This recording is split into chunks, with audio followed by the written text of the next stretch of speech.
Welcome to another episode of Professional Builders Secrets. In this episode, I interview the co-founders of the Association of Professional Builders, Russ and Sky Kolade. Every year, APB releases the State of Residential Construction Industry Report, or SORCI as we call it for short.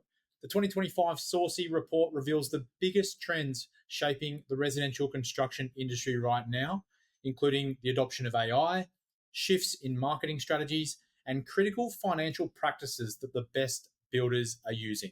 These insights could have a major impact on your building company. So keep listening to find out what's changing and how you can stay ahead. Today's episode of Professional Builders Secrets is brought to you by Smarter Content That Sells. Relying on referrals is a surefire way to mediocre margins. Yet 48.4% of builders are guilty of it. Set yourself up as an authority and close more high-margin building contracts by getting Smarter Content That Sells free report at smartercontentthatsells.com.au/report. That's smartercontentthatsells.com.au/report.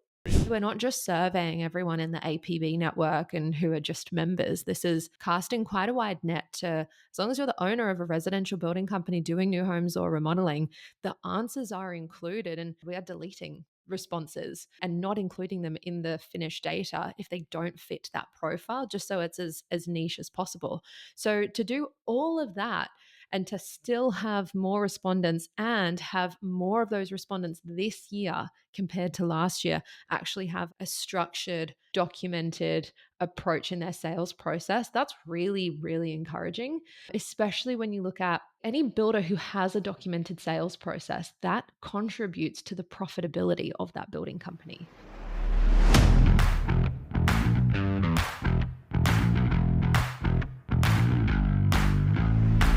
Welcome to Professional Builders Secrets, the podcast for building company owners wanting to grow safely and securely. I'm your host, Will Blunt, and today I'm joined by the co-founders of APB, Sky Kolade. Sky, welcome to the show. Hey, Will. How you doing? Very well, thank you. Lovely to have you on. And Russ Stevens. Russ, how are you doing? Great, thanks, Will. Lovely to be here. Awesome. Well, I'm super excited about today's show because we're talking about the State of Residential Construction Industry Report, which has just dropped for everyone out there. It's available now to get in hard copy and also to download as a digital version. But the 2025 report is bigger and better than ever. We had 2,240 participants. So, Ross, do you want to tell us a bit more about who actually participated in the survey this year? Yes, it's a survey of residential or owners of residential building companies across the US, Australia, Canada, and New Zealand. And what it does is it gives us some very deep and accurate insights into how these building companies are being run and operated. It's the kind of data that we haven't seen anywhere else in the industry. We all hear those stories about what people are actually doing in their building companies, and we never really know what the truth is. But when you look at the data, it gives a real accurate insight into what is really going on behind the scenes of these building companies. Well, based on that, do we want to talk about a couple of the top insights that you took from the report, Sky? Yeah, I mean, as Russ mentioned it and you mentioned, it's getting bigger and better every single year. Gosh, are we what is it, our fifth year? Is this our fifth report that we've been fifth doing? one, yes. Yeah. And that's just insane to think about because, yeah, we wanted the data and we couldn't find it anywhere. So we just created it ourselves by creating the survey and started asking as many builders as we can the answers to these questions. And then to have 5 years worth of data to reference on, I think that's really packed the punch for this year's report because we're actually able to look back on last year and the year before and the year before that and compare it and really see what's changing and where the growth is. There have been so many huge takeaways. And we were talking about this one literally right before we went on mic, and it was the impact of systems in building companies and how it actually impacts profitability to those building companies. And it's not just one particular system. This is using systems in sales, whether that's having sales scripts or a documented sales process or an onboarding process, or even just having a business plan.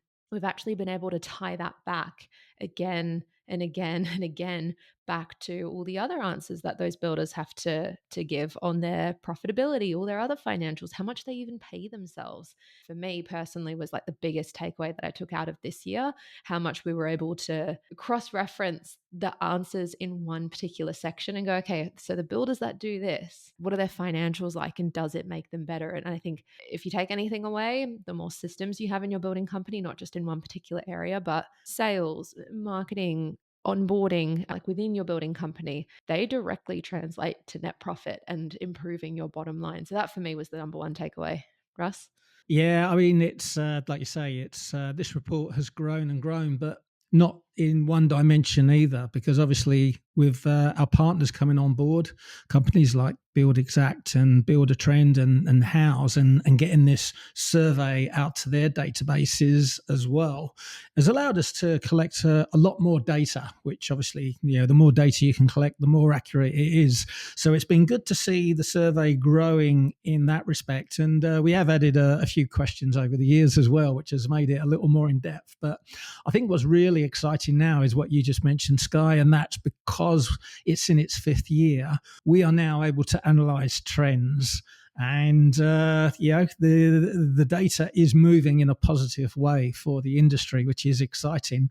But I think the big step forward this year was the use of AI to analyze the data, because if you can imagine, when you got thousands of surveys coming in with, I think it was 118 data points from each of the respondents, to be able to cross-reference different questions and go really deep with the different data points, cross-referencing 2 or 3 different data points, that's where you start to see some really incredible insights, which gives people what they need to see, I think, and that is proof that the kind of coaching, the kind of systems and processes we're encouraging builders to adopt actually delivers in terms of improving their bottom line.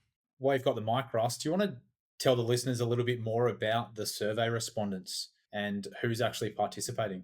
Like I said, it is aimed at the owners and directors of residential building companies, and the reason for that is it's only the owners and directors that have access to the real information. So if they're not in that position, then the data coming in isn't going to be accurate. So I think that's a really important thing to just get out there first. But we niche in terms of residential construction. So these are building companies that are doing new homes or large renovation projects, and we do dissect the data and break up between the two, because there are variances on how building companies are run between those two models. But it doesn't incorporate any data from commercial builders, for instance, or handymen or small renovation companies. And the reason for that is that they are very different business models, and it would skew the data. So it's very, very targeted in order to make the data useful. But in terms of who actually responded, I think something interesting to come out of this year's survey responses were the demographics, and that it kind of showed that the younger builders are dropping off in terms of respondents. It wasn't massive, but we're seeing more older builders in the respondents than we saw in previous years. So I think that's something we have to keep an eye on, because we've seen it in the trades, where the trades aren't attracting enough apprentices, enough of the younger generation into the trades, and that's going to cause a massive problem further down the track. Unless, of course, they're all replaced with AI robots, in which case it won't be a problem. But we could experience the same issue with building company owners as well if we're not attracting the younger generation into the industry. So that was something to obviously keep an eye on. Another thing we saw in the demographics as well was membership of association. So obviously in Australia, HIA, Master Builders. In the US, we got the National Association of Home Builders. In Canada, Canadian Home Builders Association. Membership of these associations actually increased, and I think that is really a sign of the times, where things were getting tougher after the COVID boom, and builders are looking for borrowed authority, ways to demonstrate trust to potential clients there. Great. Well, it sounds like whoever's listening is in the right place if they're a residential builder and they fit into that criteria. What I want to do now is dive into each of the key sections from SORCI. So there's 9 sections which cover all of the core parts of running a professional building company. While we'll talk about the stats, I think the most important thing is to talk about the implications for builders and how they can apply this in their company. So, Sky, let's start with sales. What sales strategies and insights did you notice come out of the report this year? I think, again, just to highlight how important systems are and the fact that we've got data from previous years, I think it's really worth highlighting that 53% of builders follow a structured approach to sales. And that's up because it was only 43.9% from last year. So the fact that it's improving year on year and we're getting more people respond, we're casting a much wider net in the industry as Russ has mentioned, like the more partners that are coming on board. This isn't an insular survey. We're not just surveying everyone in the APB network and who are just members. This is casting quite a wide net to, as long as you're the owner of a residential building company doing new homes or remodeling, the answers are included. And just to highlight on what Russ said, we are deleting responses and not including them in the finished data if they don't fit that profile, just so it's as niche as possible. So to do all of that, and to still have more respondents and have more of those respondents this year compared to last year actually have a structured, documented approach in their sales process, that's really, really encouraging, especially when you look at any builder who has a documented sales process that contributes to the profitability of that building company. So it was, I think we looked at the median gross markup that builders with a documented sales process, it was about 25%. And that's compared to 20% gross markup for a building company that doesn't. You might be thinking like, okay, that's like a 5% difference. That's markup, not margin. So that's your ability to price the project. And the only difference there is just having a documented sales process. So having one system in place just in your sales side, gross profitability, you're already up. But if you then go net profit, where it's the bottom line, arguably one of the most important points for a building company, that was an 8% net profit margin for a building company that had a documented sales process compared to 5%. So they're not insignificant numbers. If you look at certainly our profile of participants and the revenue that these guys were earning, and, fun fact again, so not surprisingly enough, everyone's optimistic about the next year. So everyone is expecting more revenue the year after the next year. 8% versus 5% isn't small numbers. And that's just from having a documented sales process where a lead comes in, you know exactly what you're doing next, or your team know what to do next, what gets sent, what script you're using to say who and what. And that's not just net profitability and gross profitability. We then were able to dig further and go another layer. And it actually impacted that owner of a building company's income, which is crazy. The guys who had a documented sales process, statistically, were actually able to earn higher salaries. On average, they paid themselves over $157,000 compared to the guys who didn't, was just a smidge under $136,000. So they're not insignificant. It's proven again and again and again, not just one sales process and your gross profit. It's then net profit, how much you're paying yourself. And it just has this knock-on effect, which I found was incredibly satisfying, but really fascinating to see on the sales side for a building company. Maybe it's the marketer in me. I'd probably emphasize the net profit even more by saying it's 50% higher, yeah, 50% more net profit. And when you look at what Sky just mentioned on the salary as well, I think that's close to 20%. It's just, why wouldn't you? Why wouldn't you put this repeatable process in place? Because it does work. And now, with the numbers to back that up, it clearly works. I think in terms of sales, one thing that stood out for me was the number of builders that are now charging for quotes. There's now more builders charging for quotes that don't, and I think that's the first time in the survey history that we've seen that. And again, that's something else that we've been beating the drum on for quite a few years now.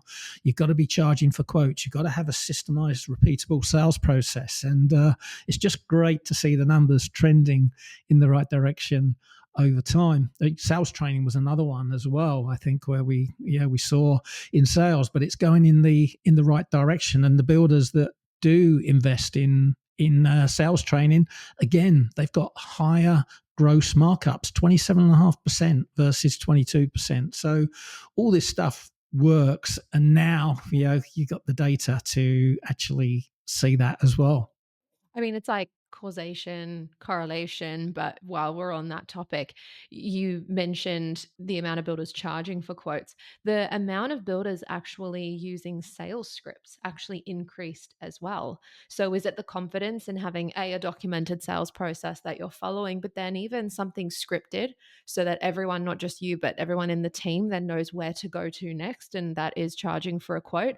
I mean, that went up from, I think, 19.6% up to 26.7%. And if anyone, by the way, wants to follow along, like, make sure you have the download. I don't know whether you have the hard copy or the digital version, but all these stats here, they're across pages, 24 and 25 in the sales section. And you can actually go and look even at the breakdown, how that compares to a new home builder, how it compared to a remodeler. And it's really fascinating to see how that really looks. And you can benchmark your own building company against those that answered this survey. And then you can see where you're sitting compared to the mean or the median that's actually documented in here. But to see that that trend is increasing, not just in, yeah, you've got the procedure, but then to go the next step with sales scripts, that's so encouraging. Because I think when you first introduce the idea of sales scripts to a lot of builders and building company owners, it's the fear of sounding quite robotic and insincere, but it's as simple as having a qualifying checklist, right? That's still a script. How are you qualifying people on the first phone call every single time? How are you moving them to the next step? And then how are you disqualifying them? These all count. And I think it's just simplifying each step in the sales funnel. You can see it's actually getting implemented now, which is awesome. Yeah, great. Just to reinforce what you said, Sky, the sales section runs from page 19 to 28 for anyone that wants to dive into the sales section in particular. I think what stands out for me from what you both just said is there really isn't any excuse. The 47% of builders that responded that don't have a documented sales process, with something like the sales blueprint for builders available to APB members and ChatGPT, you could get a documented sales process up within a day or two. Is no excuse, right?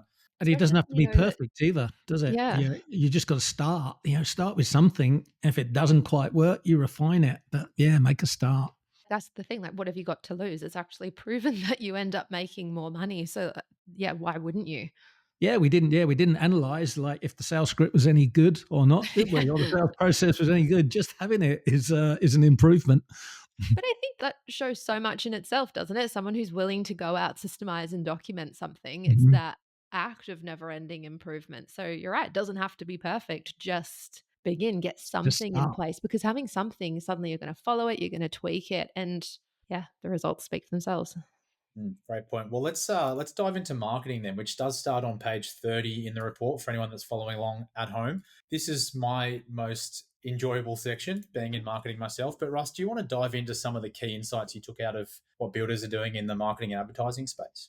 Yeah, and I'm right with you there, Will. I think marketing it gets even more exciting with the numbers and the analytics, because this is where we're actually spending money, isn't it? It's where we're gambling. We're putting bets down on campaigns and advertising strategies. So this is where we really do need to see a return on investment. And again, with the analysis that we've done on the data, we've been able to prove that that marketing works. I guess is the first thing, because there's a lot of people out there that think advertising and marketing doesn't even work, but proof that it works. But I guess maybe one of the things that came out that was a bit of a concern was that more than half of builders, so close to 55% of builders, said that more than half of their sales are still coming from referrals, which was even higher than a year ago. So yeah, that's a trend that's not going in the right direction, because, I mean, don't get us wrong, referrals are fantastic. They really should be the icing on the cake though, because once you start relying on them, then you're going to find yourself in trouble at some point. So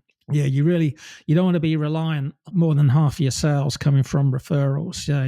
You got to be able to generate sales from paid advertising, because otherwise you don't really have a business that you can control. In terms of marketing, though, we look at what the biggest pain points for builders, and once again, it was generating quality leads. That was the number one challenge for builders. Almost half of the respondents reported that as being a challenge, and of course, yeah, the builders that are overly reliant on referrals, then of course those two match up. It just shows that they're not doing enough in terms of their marketing.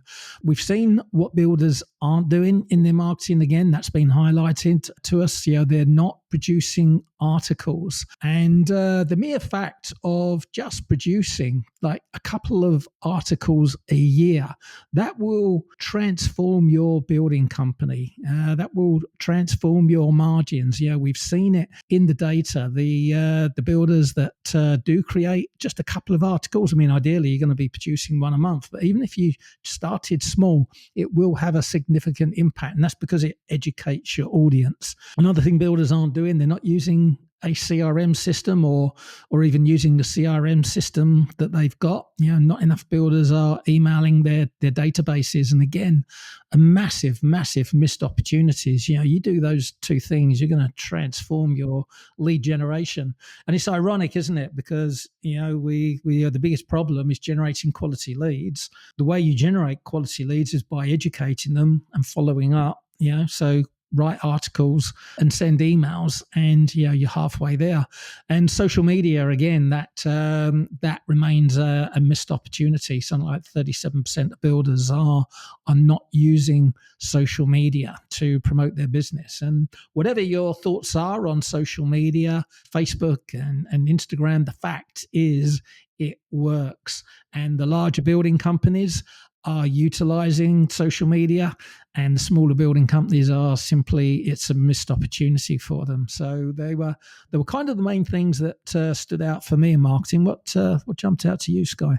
Maybe it's just my generation thing, but it was the social media for me that was, I don't even know if it was mind blowing or just a good confirmation bias, because having to repeat, certainly myself, I know I've said it on like member coaching calls multiple times, that if you're not on even Instagram and Facebook, like what are you doing? You're number one, you're B2C, you're selling to consumers. And these are some of the most used platforms. Yeah, there are so many other ones coming about, but go where the user count is. These are the biggest ones. And if you're not on there, and then like worse, if you're on there but you're not posting, it's just a crazy missed opportunity. And it was awesome to be able to actually cross-reference and bring even more data this year. It was crazy. It was something like builders who post on Facebook and Instagram at least once per week, so some kind of regularity, they typically achieve over 70% higher sales revenue. And that to me was really significant. Like that's the difference between $4.5 million and 2.6 million. It's not insignificant posting, not terrible photos either on your Instagram. But again, we didn't even have a criteria on the quality of your posting. This is just posting on those social media channels at least once per week. But this is a concept of proof, right? This is showing your work. This is showing your quality and being present online where your audience are. Like you mentioned, Russ, that doesn't matter what you think about social media, if you like it, odds are your audience are actually on there. And that contributes significantly. That to me was the standout. Yeah, and I think another thing that came out as well was the sweet spot of 3%. We've been beating this drum for a long while now, saying that 3% is where you need to be as a builder. But we saw a lot of data coming in from builders that were spending more than 3%, but we were able to see that it's hitting the law of diminishing returns. Once you go into 4 and 5%. So I'm not saying you shouldn't spend 4 or 5%, because if you're going for growth and you're doing a lot of experimentation, then that can be a good strategy. But it does show that 3% of your revenue is where it's at, and the builders that invest 3% of their revenue, they have the highest gross markup. So it all comes back to you.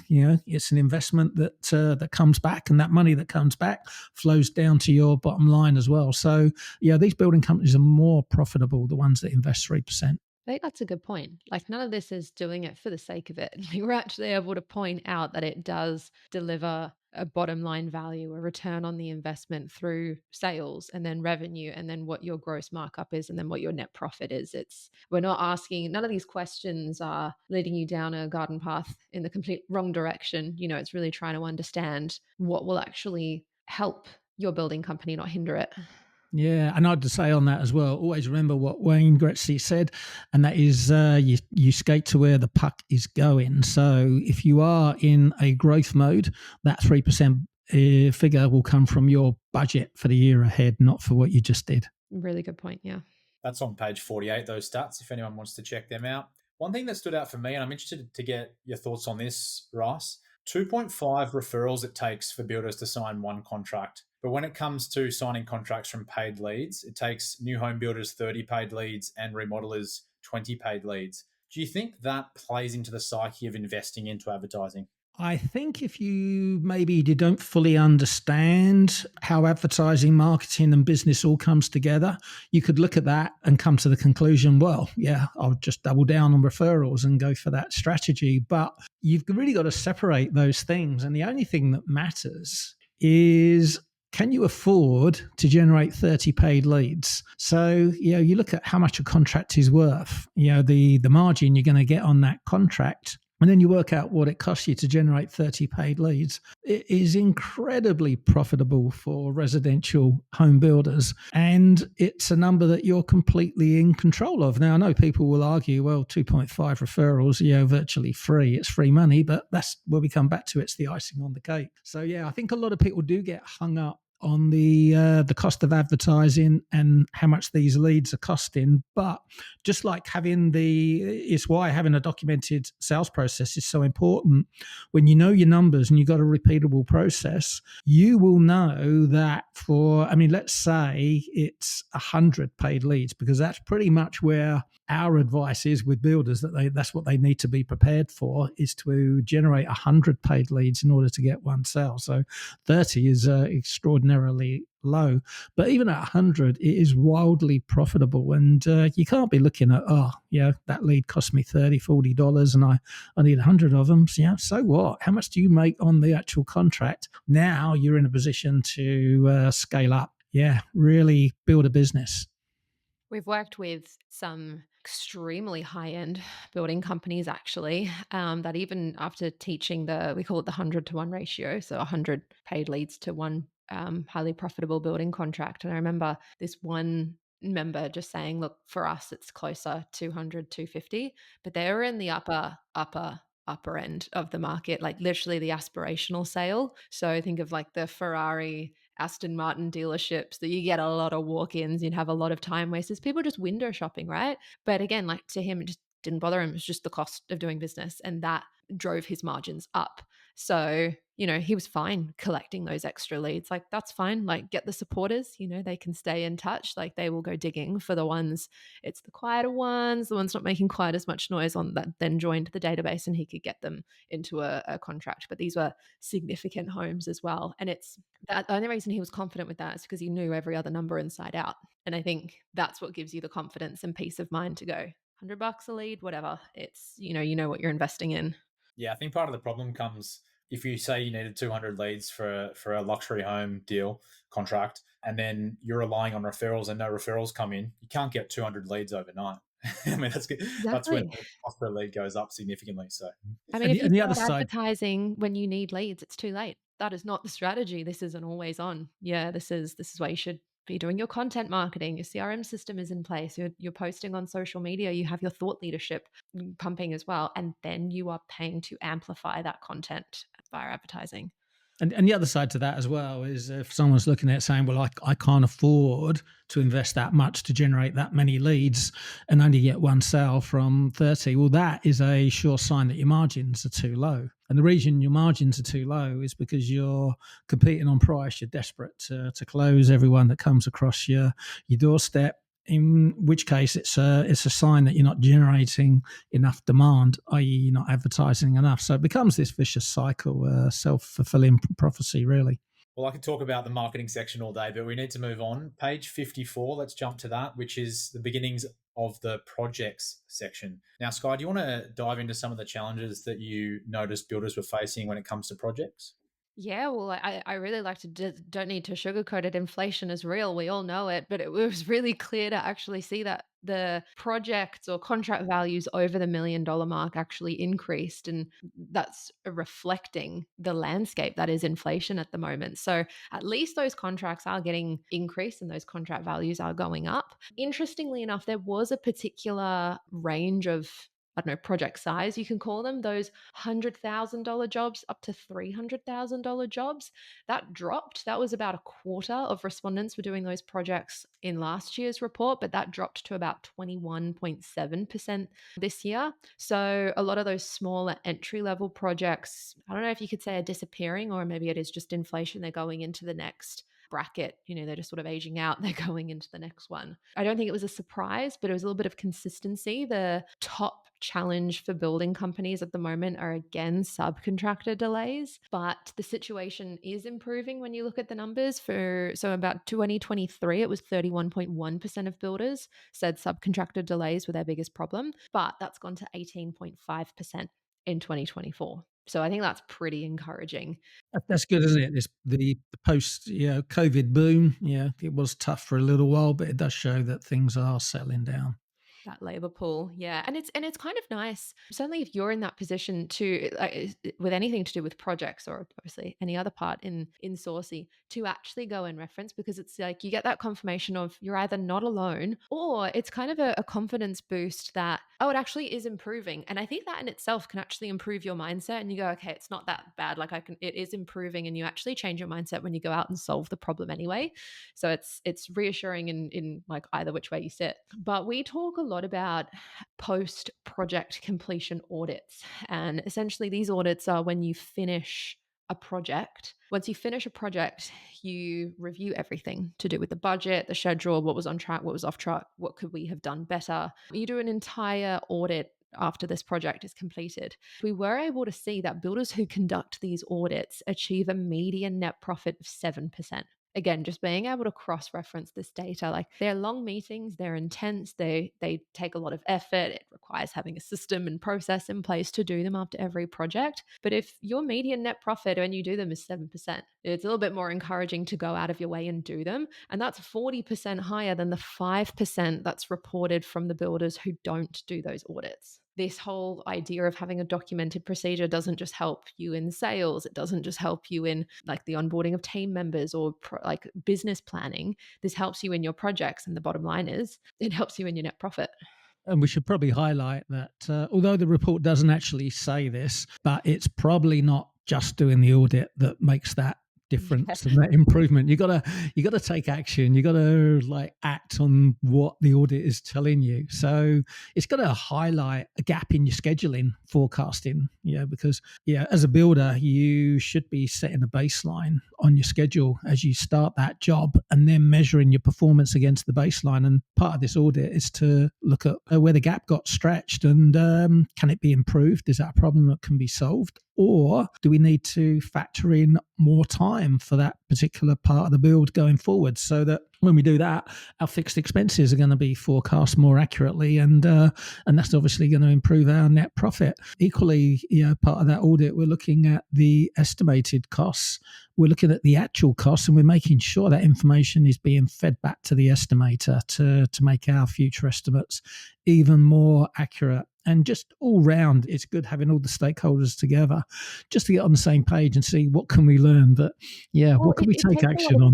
It takes a lot of the blame away as well. Obviously when we teach this concept in our coaching, there's a lot more to it, but it takes away a lot of the blame. Like you're not, over budget or whatever because of this one particular thing. No, you get to do an entire audit and really pinpoint, because often it's not actually just one pivotal moment. You're just bleeding. You were bleeding out over a series of unfortunate events or decisions or something that then snowballed one thing into another. So it does take a lot of the blame off and gets the team working as a team.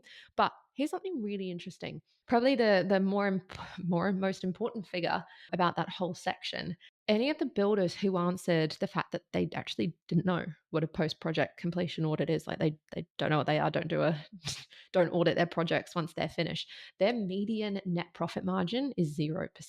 And that is the danger of not knowing what you don't know, isn't it? Because at least the ones that knew that they weren't doing it, they weren't quite as bad as the ones that didn't even know what it was. So really good point. I think what this does as well, this whole audit, is it shines a light on all the different cost centers. And if you don't do that, you're basically looking at one number at the end, like, how much are we under budget? Are we over budget? And what that tends to lead to is a bit of sandbagging going on and little cubby holes getting created where, bits of budget get buried, so that a few mistakes can be quite easily masked up, pull a little bit of profit from another nominal. And that doesn't help anyone, because what we need on these projects is accuracy across all the different cost centers. We need to know what's over, what's under. It's no good just looking at one number at the end. That doesn't help us, improve at all.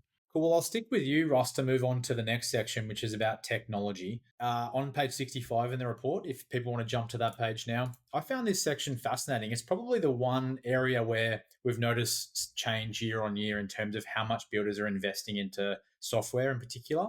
Do you want to dive into some of the insights you took from this, Ross? Yeah, look, an encouraging thing, and you would hope it would be the case as well now that we've got inflation to contend with. But 46.7% of builders spent more on software compared to the previous year. And again, that is a trend that's increasing upwards year on year. So that really demonstrates that builders understand the importance of improving systems, adopting more technology to make them even more efficient. And to really back that up, we saw spreadsheets being used for project management continue to decline incredibly. Spreadsheets are now only being used by 10.5% of builders to do their project management, which is fantastic news, because they're not designed for project management. They're not the ideal tool, especially when you've got so many fantastic tools out there. But it's down to 10.5. Yeah, it was 12.5% the year before. It's been a continued decline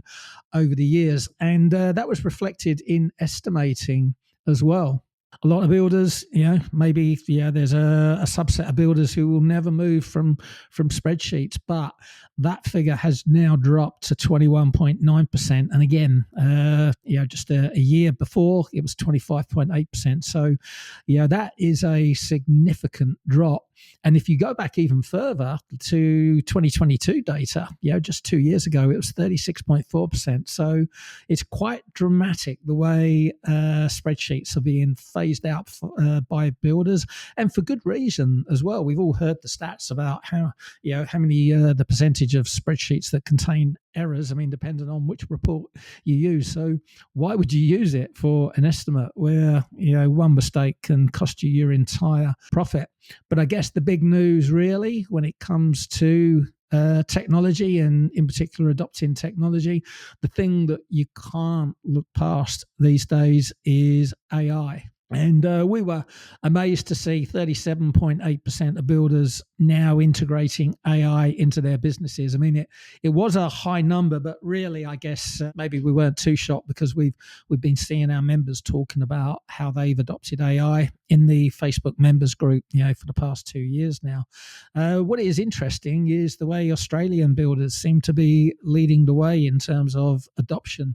46% of builders in Australia using AI in their businesses. Now, if we compare that to, say, Canada, which had the lowest rate, that was only 30.6%. So there's quite a big disparity there between builders in different countries. But it's being used in all manners of the business, primarily across marketing, client communication, and sales. But we're seeing more and more uses, in terms of technology. I think stats are fun, and it's nice to see that as a high level, but I don't know about you, but the immediate question I then have is like, why? What is it about Australia that makes it a little bit easier to adopt? And you can put a lot of assumptions on it, but I wonder, is there less noise compared to other countries, like getting maybe made about it and saturating the market? But it's really fascinating to see, is it the level of open-mindedness? Who knows? But it's really I think it's all to fascinating. do with the fact APB started in Australia, so we've been coaching builders longer here. Obviously, that presentation on AI at Summit was a real hit, but That's it. That's what it was. Right. but We'll like, do you put know it what I all mean? down Like, to that's time. fascinating. You want to ask the follow-up question, like, why? What is it? What made you adopt? Well, I'm going to stick with you, Russ, again. And we're going to dive into the financial section of the report, which is, I know it's probably your favorite section with all the numbers, but do you want to dive into your insights from the way builders are managing their finances in 2024 and moving into 2025? So a big thing in financials is the percentage of builders who produce monthly financial reports. And this is encouraging because that has increased from 52.3% just a year ago to 58.9% in 2024. That's a fantastic increase, and it's a big step in the right direction. And the reason that is so important is because the builders that do produce monthly financial reports, again, we've been able to cross-reference that data and see that their net profit margins are higher. Again, it's around 50% higher, 6% versus the 4% net profit for those that do not produce these monthly net reports, monthly financial reports. Now, again, yeah, we're not going to suggest just doing the reports is going to increase your net profit by 50%. You've got to actually look at what the information is telling you and act on that. But of course, when you look at reports, it will get you acting on the right things and fixing the right problems. And that is why these builders are able to produce 50% more net profit simply by looking at these reports. The big area, I guess, of concern, and it has been a concern for a few years, is the work in progress calculation, a calculation that we call WIPA, the work in progress accounting adjustment. Because if you're not doing this as the owner of a residential building company, then your financials won't be accurate. And if you're looking at inaccurate information, you're not going to make the best decisions. But there's probably only one thing worse than like knowing that you should do this and that you're not doing it.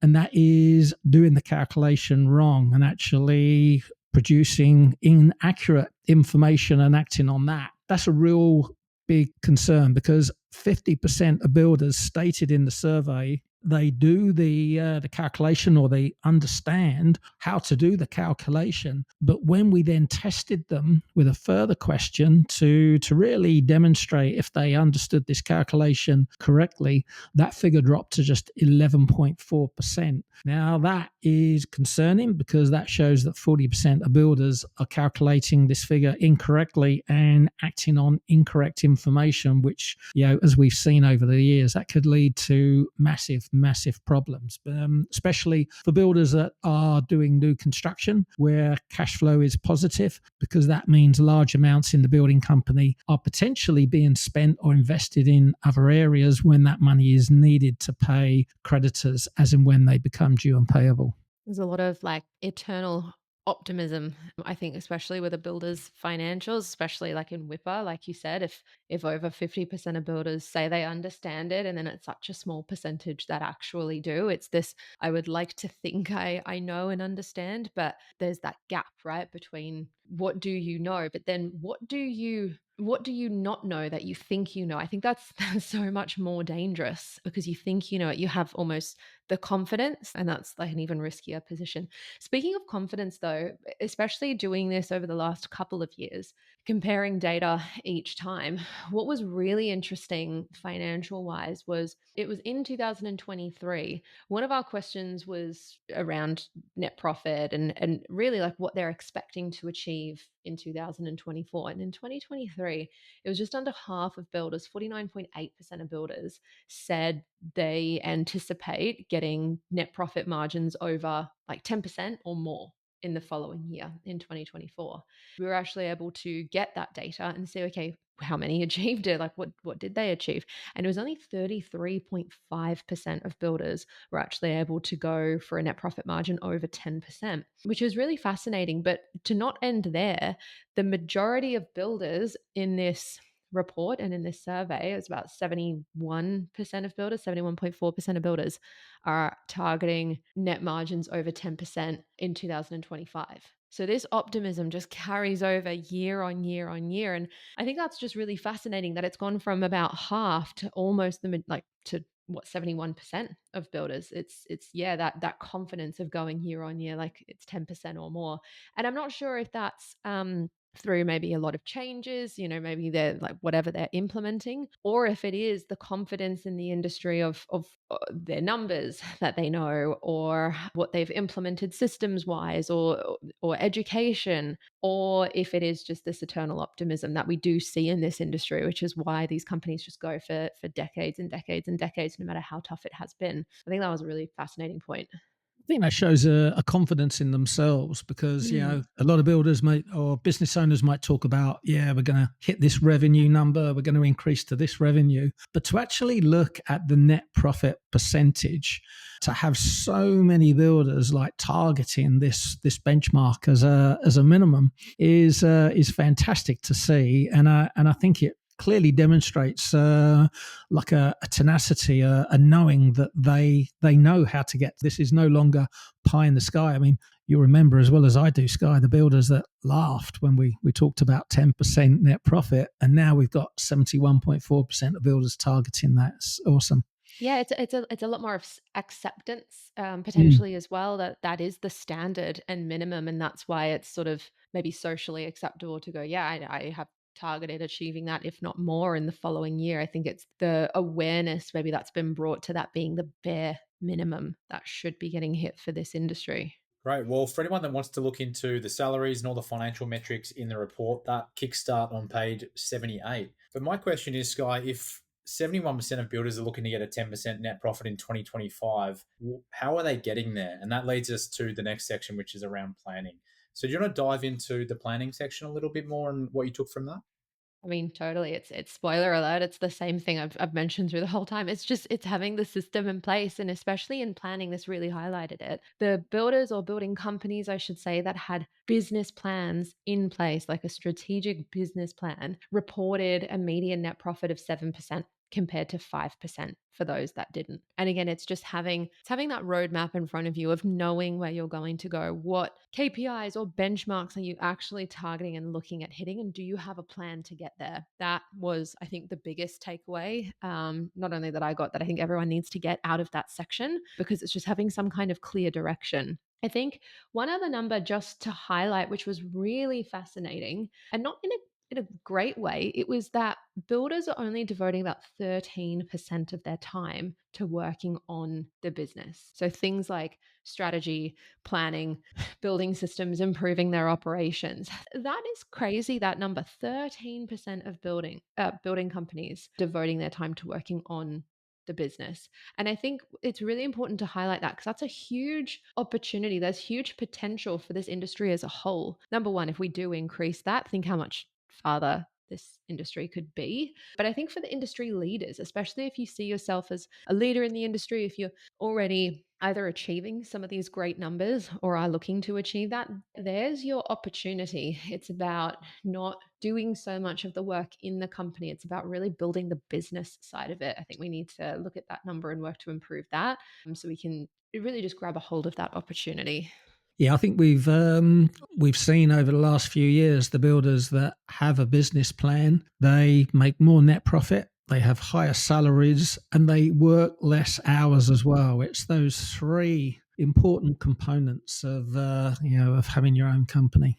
I'm sure that's what they all want as well. Yeah. Well, we've made it towards the end of the report. And Russ, maybe I'll throw to you to kickstart this section, but I wanted to dive into the impact that builders are seeing in their teams and their training initiatives as well, and what we saw from the data.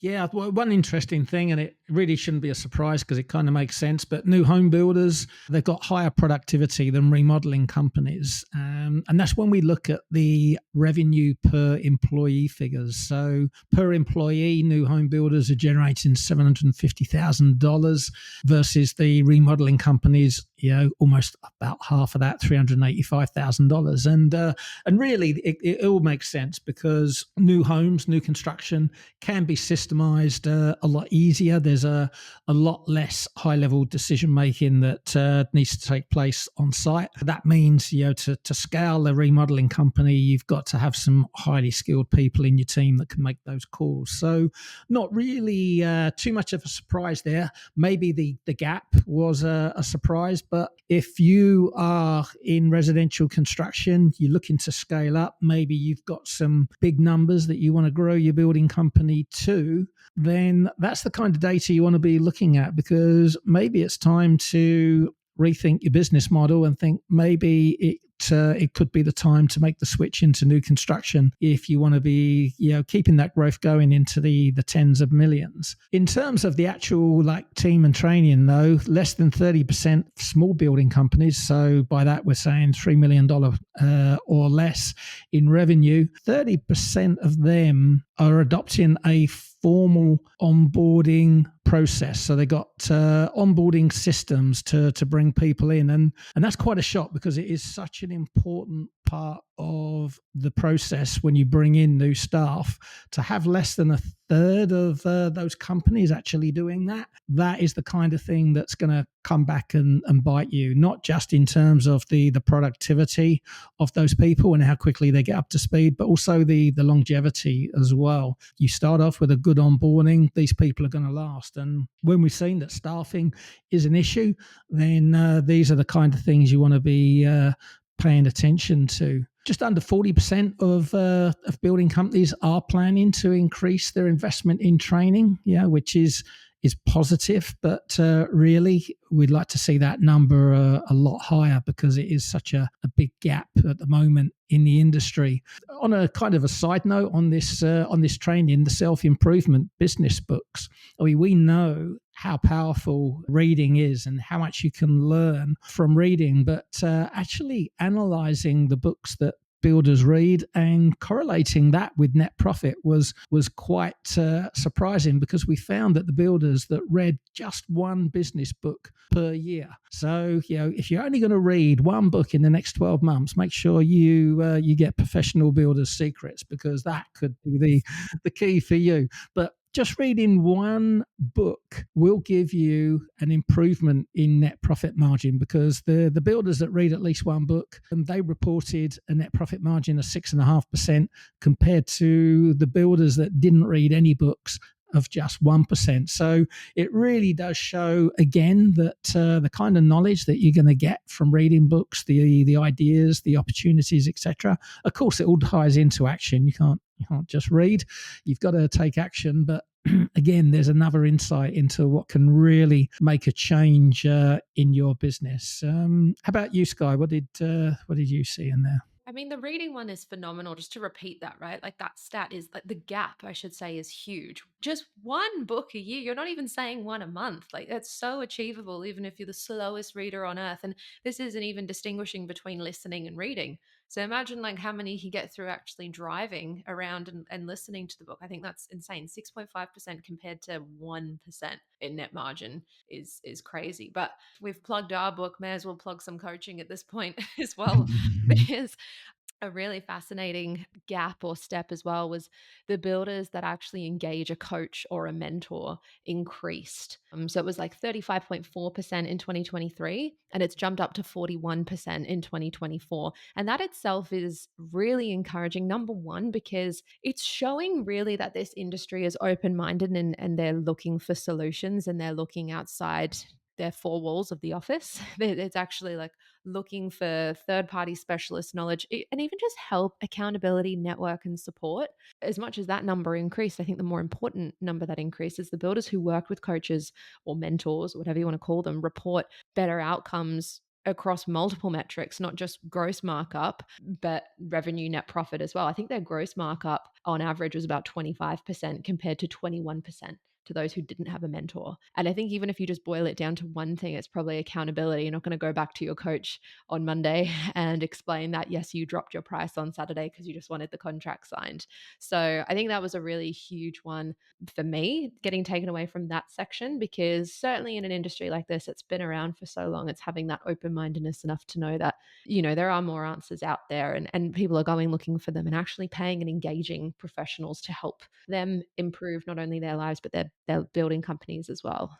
There was another stat in there as well, wasn't there? Was out of the builders that got coached, the ones that paid for coaching actually outperformed the ones that were getting mentored, coached for free. So That is a yeah, really that good was point. quite interesting. I mean, we all value what we pay for, and this is why we teach our builders about, as soon as you start giving things away to your clients on projects, the perceived value is less. And it's the exact same with advice, and coaching and mentoring. And you could have the best buddies in the world that are mentors. It's just a different relationship when you pay and engage someone. You have that deeper sense of accountability, I think. You put more pressure on yourself, don't you? When you hand that money over, I've got to get a return here. Yeah, So time is money. You know you're going to show up to that meeting. You're not going to be a minute late. Well, thanks so much for coming on the show today, Russ and Sky. Sky, where do you think the best place to go is now?